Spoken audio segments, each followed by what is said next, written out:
What's up, y'all, and welcome back to the channel. And today we're going to go over 5 things that every duck hunter needs to know. And we're getting started right now.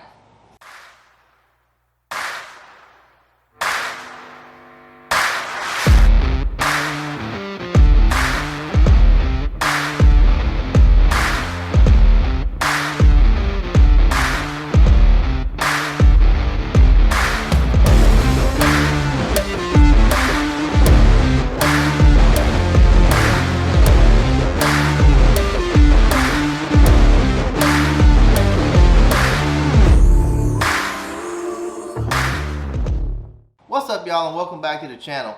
And like I said, today we're going to be talking about 5 things that every duck hunter needs to know. But before we get into today's video, if you're new to the channel, consider hitting the subscribe button and tapping the notification bell so you get notified every time I post a video. I've got a lot of videos coming up this off season, as well as the hunting videos coming up this upcoming duck season. So hit the subscribe button and tap the notification bell so you get notified. 5 things every duck hunter needs to know. Number 1, it's not about limits. Okay? I know a lot of people get hung up on that. They got to go out there. They think they got to get a limit of ducks every time they go. And, you know, of course, we all want that. But the fact is, it's just not going to happen. You're not going to get limits every time you go out there. The thing about duck hunting is, it's the subtleties of the sport that make it so good and make it so enjoyable. The subtleties of using the call, working the birds, the subtleties of placing the decoys. It's a chess match, okay? Basically, that's what it is. It's just a chess match. You're trying to outsmart the ducks and convince them this is where you want to be.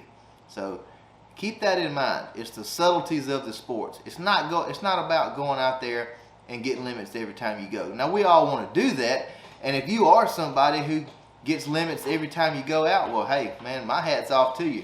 But you don't have any idea how lucky you are, because it just don't happen that way. But always keep in mind, it's not about limits. It's not about a strap pick, what you gonna post or share on Instagram or Facebook.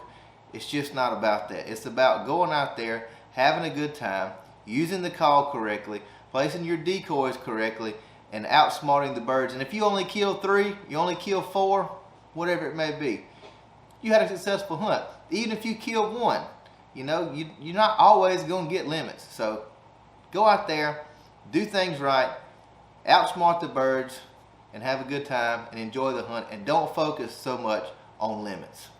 Tip number 2, be early and stay late. To me, that is one thing that I strive to do. I want to be the first person on the marsh and the last one to leave. That's just the way I like to hunt. You may not be that way. Being early will help guarantee you that you get the hole that you want. I mean, it's common sense, okay? But be early and stay late. And staying late can be a huge factor in how much success you have on that hunt, because a lot of hunters, they're going to be there first thing that morning. They're going to hunt, and then by 8:30, 9 o'clock at the latest, they're going to pack up and leave.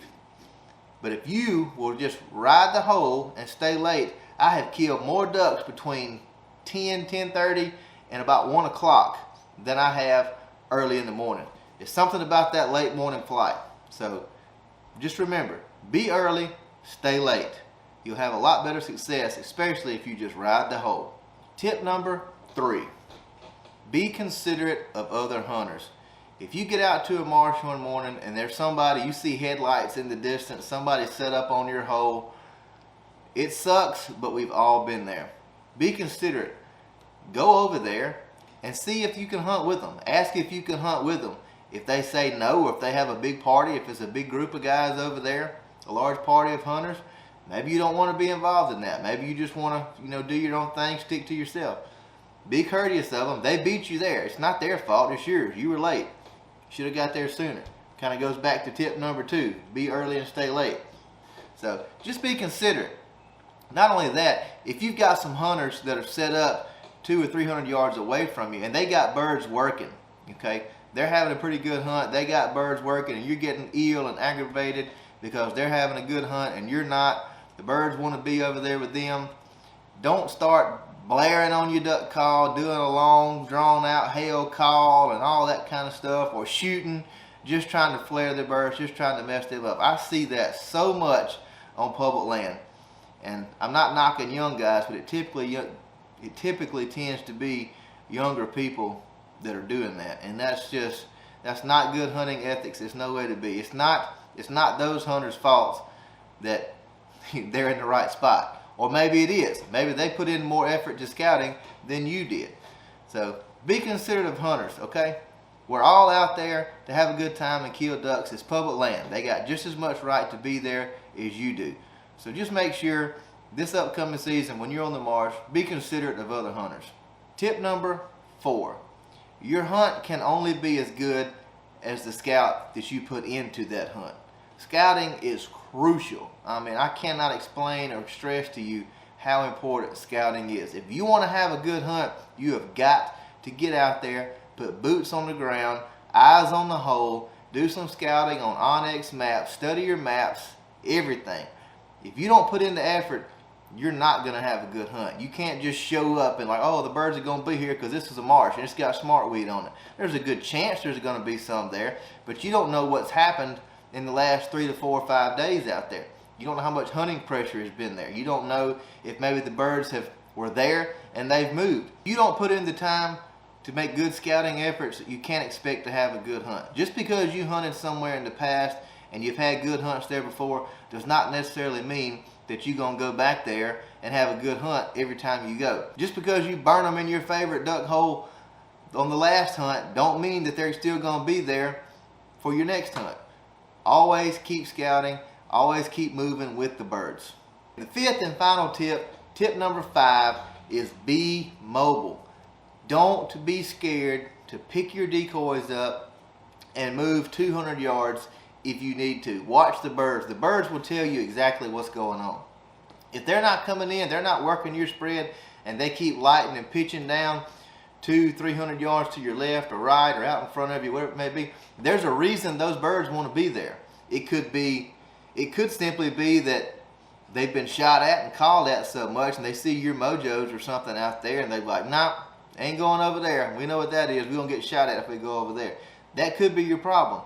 So before you pick up and move, you could pull your mojos, make a few minor adjustments. If it doesn't help and the birds keep going to the same location, they keep pitching down 200-300 yards away, out in front of you, to your left, your right, whatever it may be, pick your stuff up and move over there. Nothing you can do to your spread is going to make them come over there. They're going there for a reason. There's something over there they like, whether it's some food sources, maybe it's shit, or it could just be that there's an abundant amount of ducks over there and they see them over there on the water and they know, hey, those are real ducks. There's safety in numbers. That's where we're going. So pick your stuff up and move over there, or move closer to it. That's all you got to do. Don't be scared to be mobile. Always be mobile. That can make or break your hunt by being mobile. So I hope these tips help you out this upcoming duck season. And that's all I've got for you this week, guys. So until next time, y'all bust them up.